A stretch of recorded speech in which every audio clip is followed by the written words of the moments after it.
Pavarësisht pamjes së bukur në kryeqytet, prapa saj shihet qartë një problem serioz për shëndetin, siç është ndotja e ajrit, e cila ka shënuar rritje të vlerave mbi normat e lejuara gjatë ditëve të fundit. Ekspertët e mjedisit theksojnë se ndotja e ajrit vazhdon të jetë e pranishme tashmë më shumë se një muaj, ndërsa kohët e fundit është vërejtur përkeqësim i dukshëm.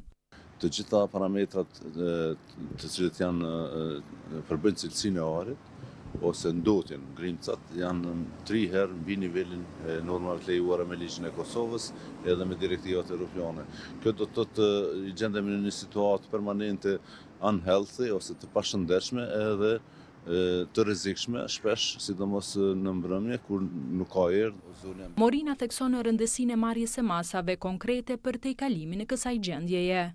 Vendosja e filtrave të termocentraleve, filtrave të rime, standarde evropiane, gjithashtu kontrolli teknik i automjeteve, mos çimi i asnjë automjeti pa katalizator, se ka shumë pa katalizator që e kanë komplet, ose që i kalon normat, janë normat në udhëzimin administrativ.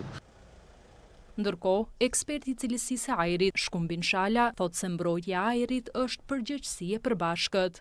Po bën punën që e obligon ligji, po monitoron cilësinë e ajrit në kohë reale.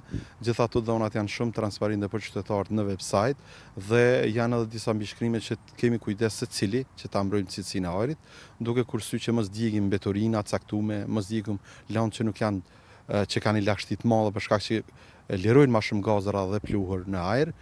Mundësisht të përdoret trafiku urban këtë rast, që mos krijojmë edhe kaos në trafik që rrjedhimisht kemi edhe ngritje të emisioneve në ajër. Edhe kushtet atmosferike nga Instituti Hidrometeorologjik vlerësohet si faktor që përkeqëson ndotjen e ajrit. Ajri i ndotur edhe sipas ekspertëve shëndetësor paraqet rrezik për zhvillimin e disa sëmundjeve.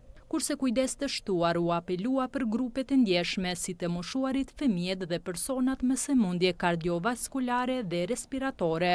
RTK ka pyetur edhe në Ministrinë e Mjedisit lidhur me masat që janë duke u ndërmarrë për përmirësimin e cilësisë së ajrit, po deri me tani nuk ka pranuar përgjigje.